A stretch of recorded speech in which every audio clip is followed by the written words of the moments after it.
Գյորջյան Կասկադ 60 ամիս փուլային վճարում բազմաթիվ առավելություններ։ Ալեն Սիմոնյանը այդպիսի դիրքորոշում։ Ալեն Սիմոնյանը դեռ վերջնական դիրքորոշում չի արտահայտել։ Ես այդպես չասեցի։ Շատ լավ, բայց ես էլ հիմա ձեզ ասում եմ, դա խնդիրներ է նորից առաջացրել, որովհետև այդ դիրքորոշումները պետք է հիմնավորված լինեն իրավական լուրջ փորձաքննության արդյունքում։ Հիմա եթե պարոն Սիմոնյանը ասել է, որ ես խորհրդակցել եմ պետական հանձնաժողովի եզրակացությունից ելնելով, կներեք, եւ ես սպասում եմ պարոն Վարդանին, որ գա եւ ինձ էլ ասի ինչից ելնելով այդ որոշումը կասել։ Եվ վերջին հաշվով ցանկացած խնդիր, որ դրվում է եւ դրված է օրենքների մեջ, պետք է ծառայի նպատակին։ Քննիչ հանձնաժողովի նպատակը վերջնական զեկույց ունենալն է։ Իսկ վերջնական զեկույցը պետք է լինի որակական։ Իսկ եթե ընդամենը էջեր լրացնեի բերեի, դա մի կոպեկ արժեք չուներ։ Իսկ դուք իրավական հիմնավորումներ նախագահ այսօր այո, ես նամակ եմ ուղարկել։ Իրավական ինչ կներեք։ Ես նամակ եմ ուղարկել։ Հիմնավորումներ եք ներկայացրել։ Այն բացատրությունները,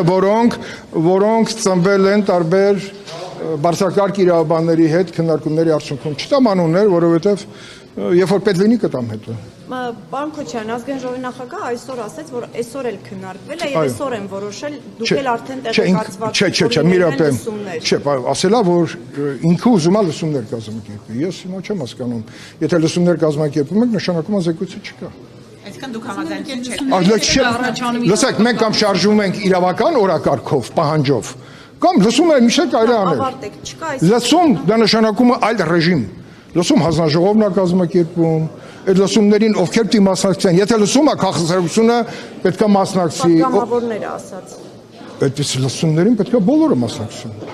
Ոնց կարա լսում միայն պատգամավորները, մեր դեպքում լիագումար նիստ է։ Ոնց այն ինչի չենք անում այդ լիագումար նիստը։ Այդտեղ չխնդիր է։ Բայց եթե չենք անում լիագումար նիստը հողում անելով, որ ժամկետը խախտված է եւ զեկույց չի եղել, նշանակում է զեկույցը չկա։ Եթե լսում ենք գնում, դա արդեն ուրիշ թեմաներով։ Խոսենք 44 օրյա պատերազմի ինչ-որ դրվագների մասին։ Օրինակ ես պատրաստ եմ, դուք շատ լավ գիտեք։ Լսում չի կարող լինել, պարոն Քոչարյան։ Կհիշեք, դուք եք կարծեմ ձեր հանձնաժողովը։ Խոսքը սահմանադրական օրենքի պահանջով ստեղծված քննիչ հանձնաժողովի զեկույցի մասին է։ Դուք հիմա այլ ռեժիմի մասին եք ասում։ Այդ ռեժիմն էլ իրավունք ունի գոյություն ունենա։ Երբ որ բոլոր հարցերի պատասխանները սպառվել են, բայց այդ հարցերի պատասխանների իրավական սպառելու համար պետք է հասկանալ ինչ խոչընդոտ կա։ Եթե նպատակը զեկույցն է, զեկույցը պիտի գա լիագումար նիստ։ Եթե նպատակը զեկույցը չի, ամեն ինչի մասին էլ կարելի է խոսել։ Ձեզ թվում է իմ բոլոր աշխատանքային քննարկումները թեմաները շրջանցում են։ Վերջերս մեր հանձնաժողովի ամբողջական տիրույթում նմանատիպ հարցերը թե ազգային ժողովի ներսում, թե ազգային ժողովից դուրս, դրանք բազմաթիվ են։ Ուզում եք պնդել, պարոն Քոչարյան, որ այս ամբողջը զուտ իրավական վեճ է։ Այո։ Ոչ մի Ես սպասում եմ իրավական վեճի հիմնական մասնակիցներից մեկին Վլադիմիր Վարդանի վերադարձին, որովհետև մեր քարտուղարության մեկնաբանությունները կներեք համոզիչ չեն։ Տիկին Խաչատրյան, ձեր համար եմ ասում։ Ձեր համար եմ ասում։ Համոզիչ չեն առումով, որ կա նախադեպ եւ քարտուղարությունը եթե ունի տեսակետ, պետք է տեսակետը ունենա նաեւ այն ժամանակ, երբ որ ազգային ժողովի նախագահ Արադ Միրզոյանն ա եղել եւ այդ նախադեպը խոսում է, որ իրավական այս խնդիրը կարգավորված է։ Նախադեպը, դա խախտել չի կարելի։ Դա խախտելու դեպքում կարող նախադեպներով առաջ չեն գնում։ Մոռացեք ամբողջ աշխարհը գնում է, մենք բացառություն ենք։ ազգային ժողովի Դուք ասել եք, որ հետախուզությունը զեկուցել է, որ պատերազմ է լինելու։ Փակագծերը կբացեք, կասեք առհասարակ ինչ կարևոր տեղեկություն է։ Դուք հիմա գաղտնի տեղեկություն եք ուզում տիրում։ Այնքանը որքանով թույլատրելի է դա։ Թույլատրելի չի այս պահին ոչինչ։ Ինչ բացահայտումներ կան, որոնք Ժամկետը լրացում, ժամկետների խախտում կար։ Դες երբևէ ասել են, որ մի Ոչ, իհարկե ոչ, իհարկե, բայց քան ինչ ենք տանջվում, չեք պատկերացնի, քանի ժամերի եթե վերացենք, օրեր, ժամեր, ամիսներ, տարիներ, դու պատկերացրեք այդ աշխատանքի ծավալը, երբ որ ես զեկույցը ներկայացնեմ, ինչ հիմքերի վրա է ծնվել այդ զեկույցը, կարամ զեկույցի էջերի քանակ ասեմ, ինչ որ ես կարտամ, 215 Բայց միայն եզրակացությունը ինքը շատ ավելի մեծ կտոր է ներկայացնում եզրակացության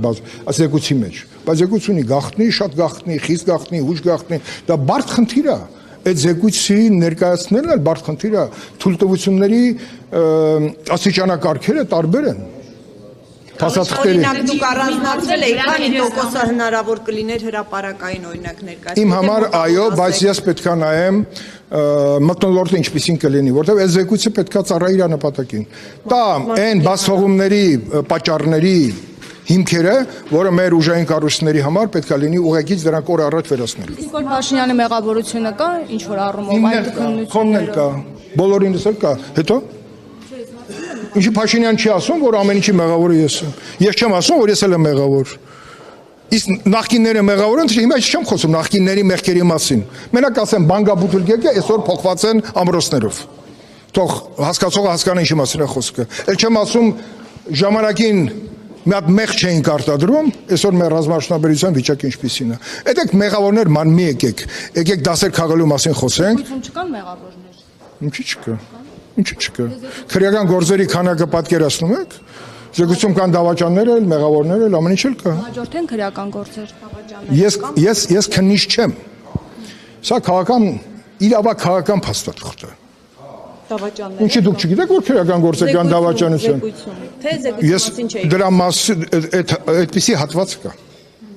Պարոն Քոչարյան, երբ որ հանձնաժողովը ձևավորվեց եւ սկսեց աշխատել, Հայաստան-Ադրբեջան հարաբերություններում լարվածությունը շարունակվում էր։ Օգոստոսին ունենք արդեն նախաստորագրված խաղաղության համաձայնագիր։ Հնարավոր է, որ զեկույցը խանգարի խաղաղության գործը։ Բայց դրա համար զեկույցը պետքա փակ ռեժիմով լինի, որպեսզի որևէ շահարկումների տեղ չտա։ Իհարկե կլինեն արտահոսքեր, որը միշտ կարելի ասել, որ դա ճիշտ չի։ Զեկույցի գաղտնիության հենց իմաստը դրա մեջ է։ Իհարկե բոլորը կդժգոհեն, որ Անդրանիկ Քոչարյանը հերթական անգամ այնպես արեց, որպեսզի զեկույցը հասանելի չլինի լայն հասարակությանը, բայց կներեք, բոլոր երկրներում էլ կան զեկույցներ, որոնք, ասենք նույն Ամերիկայում Քենեդի սպանությունը չէ 40 թիվը փակ է լինելու։ Իսրայելում նմանատիպ զեկույցները 10 տարուց ավել են տևել։ Հիմա ժամկետի խնդիր է։ Բայց չգիտեք, որ նման բարդ առաջի անգամ է, որ ազգային ժողովը երկու մեծ քննիչ հանձնաժողով մեր հանձնաժողով աշխատանք է կազմակերպել 44 օրը։ Դուք չգիտեք, որ եթե այդ ժամկետով եք անում, դուք զեկույց չեք ունենա որակել։ Գուցե պետաիրավական առաջերտին մտածել այդ ժամկետները նմանատիպ հանձնաժողովների աշխատանքի համար ընդհանրապես անել, որովհետև եթե շարժվենք օրենքի տրամաբանությամբ, որը իմ համար ընդունելի է, որ ասում են, դա պարոն Քոչարյանի մեկնաբանությունն է։ Այդ մեկնաբանության պայմաններում, եթե այլ ճանապարհով գնանք, իմ լիազորությունները կավարտի ազգային ժողովի աշխատանքների ավարտի հետ մեկտեղ։ Ըստ այդ տրամաբանության։ Բայց քանի որ հիմա ներկայացված է, եթե զեկույցը կապտի գալի ագումար, եթե զեկույցը չկա, ապա ինչն ենք տանում լսումների։ Այդ հարցի պատասխանը, եթե Վլադիմիր Վարդանը կարողանա բացատրի, ես ուրեմն կընդունեմ դա եւ կգնամ ձեր հետ միասին զրույցի լսումների մեջ։ Պարոն Քոչարյան, ես ճիշտն ասած Չէ, որտեվ Ալեն Սիմոնյանը ասաց, որ խորհրդակցել է իրավաբանների եւ մեր քարտուղարության պետի հետ։ Երկուսն էլ շատ հարգված մարդիկ են։ Պետայրավական կարող է ես եմ։ Դու ազատություն ռազմական ինչ-որ հետ անգել պրոցեսը։ Երեք տեղից ասաց, որ կարծիք կա, երեքն իդենտիկ են։ Երրորդը ասաց, որ ինքն է, որտեղ իրավաբանական կրթություն ես էլ պետաիրավականն էր, պարոն Քոչարյան։ Պետաիրավականը դա հանձնաժողով է։ Պարոն Վարդյանը դա անհատ է։ Հա, դուք իրավաբանական կրթություն։ Կարծիքն եք նաև ուզում, պարոն Հանձնաժողովի նախագահի, որտեղ տրվել է հանձնաժողովի անունից կարծիք։ Դե կարծում եք ինքը տեղյակ։ Ես ուզում եմ այդ կարծիքին ծանոթանամ, վատ բան եմ ասում։ Ձեր համար եմ ասում։ Ինձ մի հարցրու, կարծիք տվողին հարցրու։ Եվ պարոն Քոչարյան, մի հարց է, դուք անընդհատ ասում եք, որ դա պետք է հանրության բանը դառնա զեկույցը, նաև հանրությունը տեղեկան խնդիրներից։ Մյուս կողմից էլ ասում եք զեկույցը այնպեսին է, որ պետք է փակ լինի։ Այո։ Հիմա վերջը մարդիկ ինչ որ տոկոս հնարավորություն կունենան Բայց գոնե ծանոթանալու, թե ամբողջությամբ գոնե պետական կառույցների համար կլինի բաց, որոնք իրավասություն ունեն, որոնք պետքա այդ զեկույցից վերցնեն հատվածներ եւ այդ հատվածներին առնչվող թեմաները ուսումնասիրեն եւ տան լուծումներ։ Իրենց նկատմամբ, իսկ Եվ ձեզ ասեմ, զեկույցի պատրաստելու ընթացքում նաև գլխավոր դատախազին մի հսկա կտոր արդեն ուսումնասիրված ասահականների հատվածը ուղարկեն գլխավոր դատախազություն, որպեսզի ուսումնասիրեն եւ ընթացք տան այդ երևույթների նկատմամբ։